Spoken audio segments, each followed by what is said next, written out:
Ayan mga kababayan, dito tayo ngayon sa may Ilog Pasig Phase 1A. At ito ang mga crane na nakikita ninyo ay ito po yung ginagawang esplanade sa pagitan ng Phase 1A and MacArthur Bridge mga bayan. Ayan ang crane yung nakikita. Yan, at dito tayo ngayon. Yan, kung nyo nakita ay may mga dito may mga ilaw o lampos.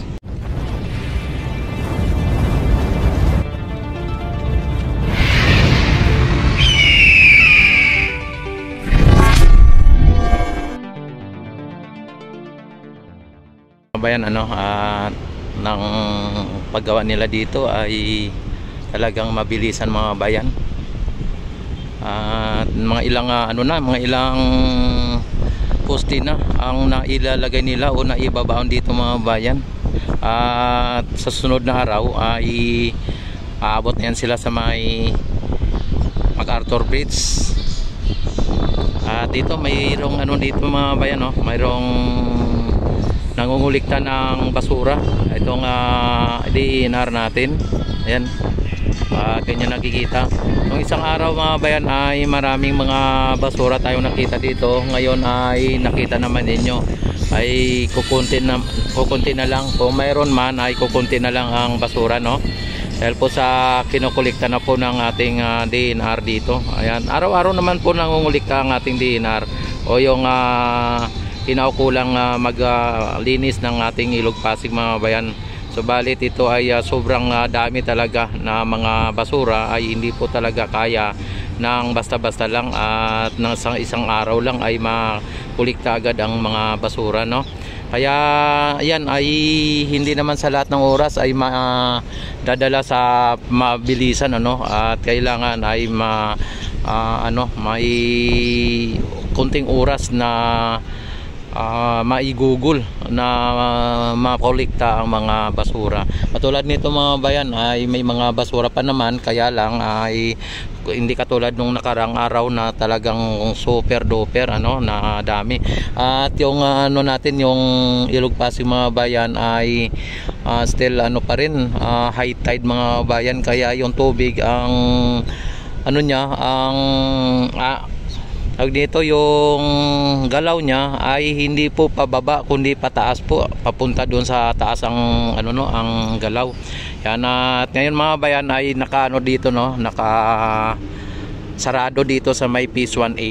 At ang crane kung inyo nakikita, ayan ay dalawang crane dito mga bayan ang nakikita natin, at may mga ginagawa po sila na dito, Yan, at yung mga bakal nakikita natin ay marami ng bakal na nailalagay. Yan, at pwede tayong makapunta sa may MacArthur Bridge para sa ganon makita natin ang ganap, at dito tayo sa likod ng post office mga bayan. Yan, at ito ang Phase 1A, At ayan ang Jones Bridge mga bayan, kung nyo nakikita. At pagka natapos na po itong mga project na esplanade mga bayan dito sa kabila, ay sa kabila na naman ay lalagyan na naman ng esplanade yan. Ang aking nabalitaan mga bayan, pagkatapos nila ng hanggang sa may MacArthur Bridge sa may Quezon Bridge ay susunod nilang gagawin nata yung dito sa kabila, yung dito sa may kabila na side na naman ang gagawin nila. At yun ang aking na kalap na informasyon mga bayan. Pero abangan lang po natin ang mga susunod na mga hakbang ng ating pamalaan, at malalaman lang po natin yan sa ating mga mababait at masisipag na mga architect engineer dito sa Disod mga bayan. Yan, shout out kay Sir Charles at sa mga kay Sir Yosik Akusar at sa mga trabahante, sa lahat-lahat ng mga obrero ng Disod at ng gumagawa dito sa may Esplanade mga bayan. Mega love shout out sa kanilang lahat.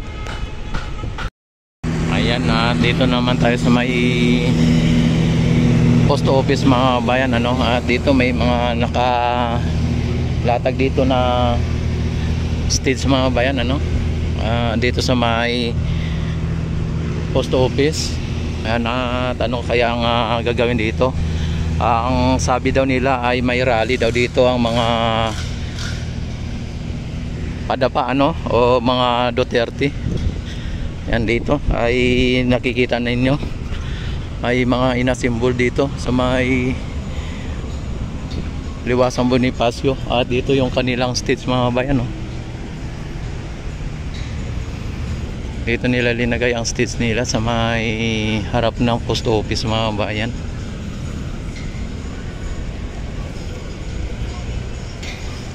Ayan,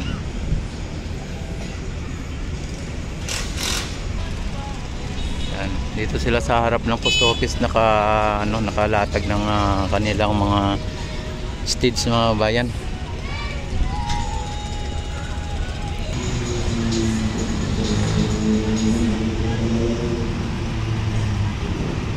Ayan mga bayan, talagang alamin natin bukas kung ano po ang ganap dito, kasi ito daw ay stage ng rally ng mga Maka Duterte o Maka China. Ayan, at pupunta tayo dito sa may ginagawang Esplanade mga bayan. A few moments later. Yan, dito tayo ngayon sa may MacArthur Bridge mga bayan. Ayan, kung inyo nakikita ang MacArthur Bridge, at may dumaan pa na dito mga bayan. Ayan, pupunta tayo sa may Ilog Pasig Esplanade na ginagawa mga bayan.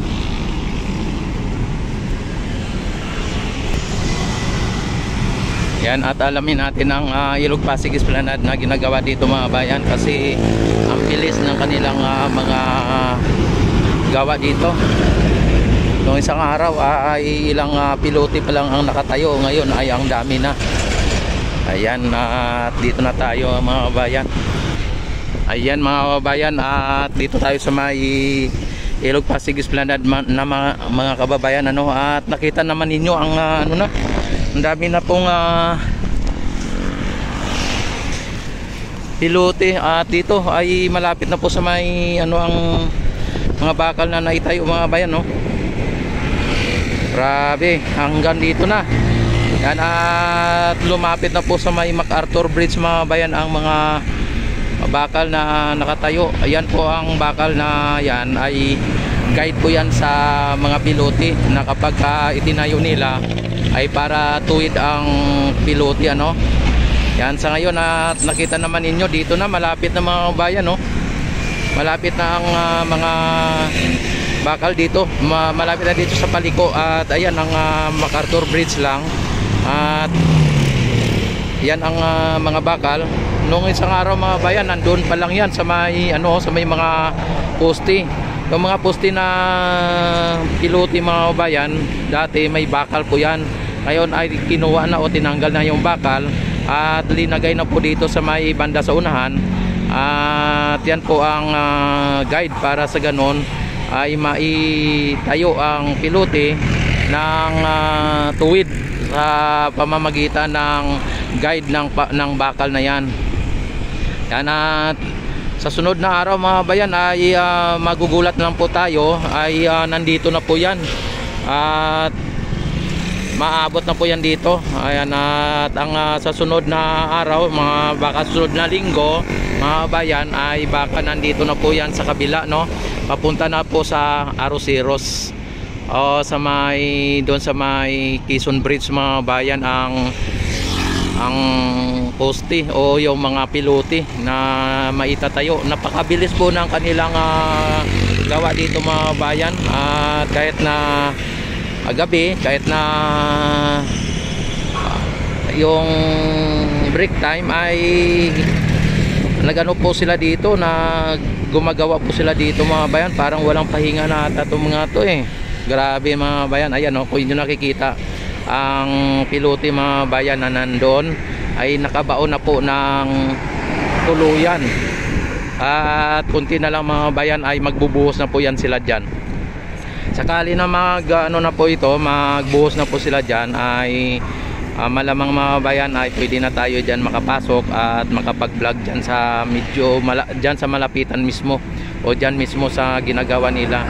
Sa ngayon mga bayan ay medyo maano pa, dahil po sa marami po silang mga ginagawa na minsan ay delikado sa mga tao, kaya kailangan mga bayan ay maging maingat ano. Kaya dito lang muna tayo sa may MacArthur Bridge, at kitang-kita naman dito ang mga kaganapan dito mga bayan. At nakita naman ninyo ang daming mga pilote na nakalagay dyan, at magugulat na lang po tayong lahat, o magugulat na lang po kayo na yan ay mga nakatayo na dito o nakabao na dito sa may Ilog Pasig na yan. At ang ready to buhos na no, yung floor. At magugulat lang po tayo na ito ay mapapasyalan ulit ng bago mag 2026 mga bayan. At hindi maabot ng ilang buwan, siguro 3 buwan ay ito ay mapapasyalan na po ito, dahil sa sobrang bilis ng kanilang paggawa dito mga bayan. Yan yung parang kailan na mga bayan ay inaayos pa lang nila dito. Ngayon ay mga pilote mga bayan ay nakatayo na. Ayan at shout out sa Disod sa lalong-lalo na kay Sir Charles. Yan, mega love shout out, at sa buong pamilya niya, at sa kay Sir PG, at sa kay Yosik Akusar mega love shout out, at sa lahat ng mga obrero o sa lahat ng mga manggagawa nitong Disod at gumagawa ng Esplanade na project ng ating Ipilisa, ay mega love shout out. Mabuhay po kayong lahat hanggat gusto nyo. Yan, at may duman na train na naman mga bayan Yan, may duman na train. At yung mga informal settler mga bayan dito sa kabila ay malamang inabisuhan na po yan mga yan, para sa ganon ay maghanap-hanap na po sila ng malipatan nila. At ang alam po mga babayan, ang matatamaan po ng mga informal settler ng ating Esplanade ay mabibigyan po ng pabahay ng ating Pangulo. At yan po ay sa pangunguna ng ating Yosik Akusar, ay siya po ang ang Disod po ang siyang gumagawa ng proyekto ng pabahay ng ating Pangulo. At mahigit na 2 milyon o mga magta-3 milyon na mga bayan ang mga pabahay na i-turnover ng Disod sa ating pamalaan. At yan po ay ipamimigay na po yan sa ating mga kababayan. At yung mga hindi pa po nabigyan ay talagang antayin na lang po natin At yung mga nagsasabi na wala pong proyekto ang ating Pangulo, ay nasa inyo na po yan kung yun po ang inyong paniniwala mga bayan. Pero ito mga bayan ang ganap at latest update dito sa may Ilog Pasig Esplanade mga bayan. At dito ay nadugtungan na naman ang mga bakal dito. At kung inyo nakikita ay talagang napakabilis po ng kanilang ginagawa mga bayan. Yan, sa mga hindi pa po nakapag-like at nakapag-subscribe, yan, like and subscribe and click notification bell, select all para ma-notify agad kayo tuwing ako ay mag-live, mag-upload ng mga videos. Kung hindi pa po kayo kontento ay i-share nyo na. Ayan, at maraming salamat sa lahat-lahat ng mga supporter at mga subscriber ni Rex TV Adventure. Yan, at mabuhay po tayong lahat hanggat gusto natin. At mabuhay po ang Pilipinas, mabuhay ang bagong Pilipinas. mabuhay ang Pilipino sa mga sulok ng mundo. Mabuhay ang Pilipino.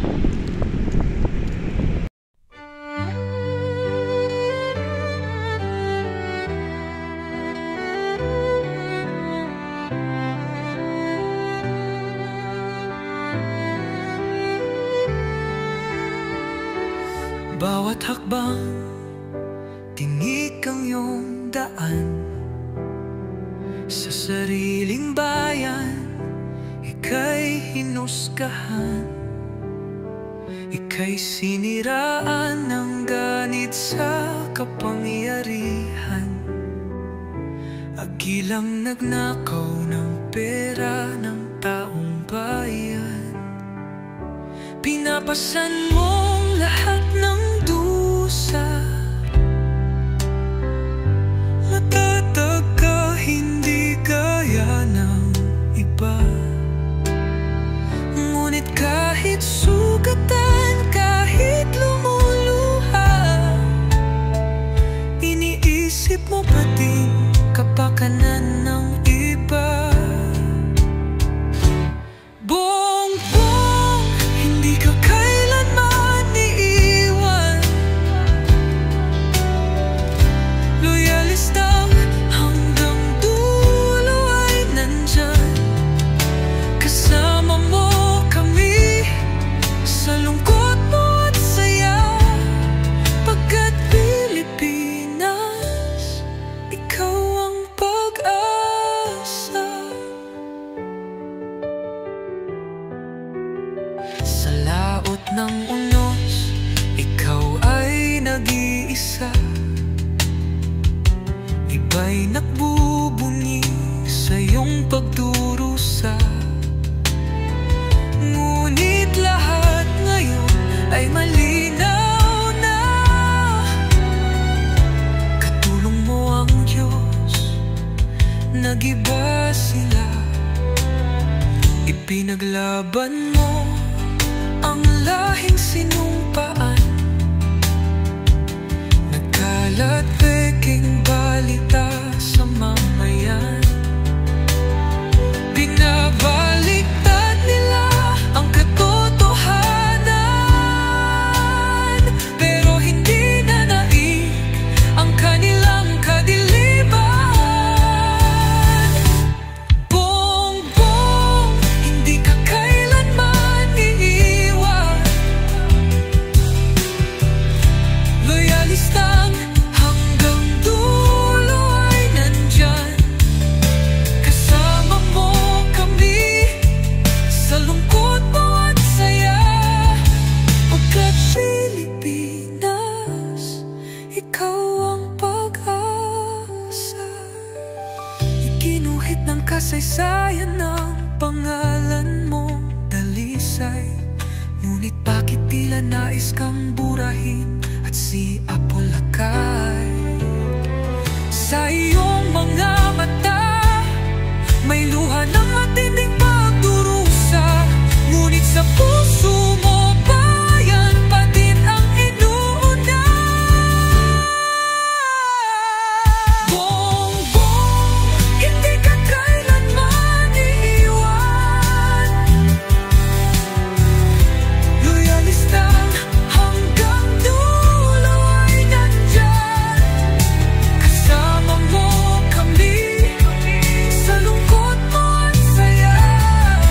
Pagkat Pilipinas, ikaw ang pag-asa.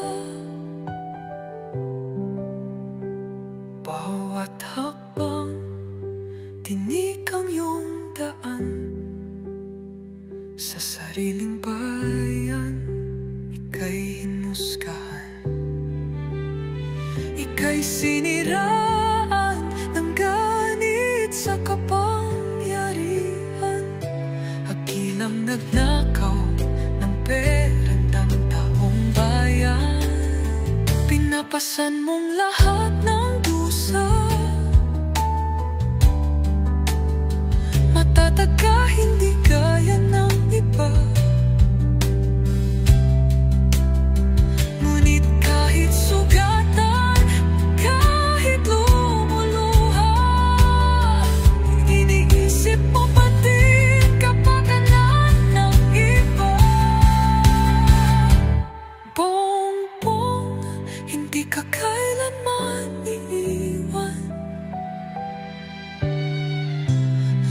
listang hanggang dulo ay nandyan.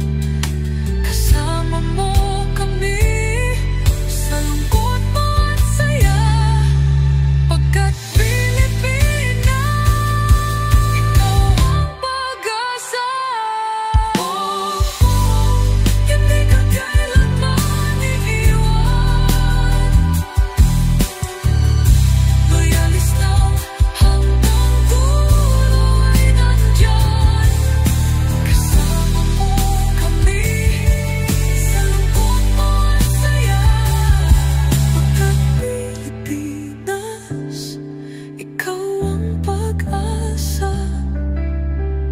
Iginuhit ng kasaysayan ng pangalan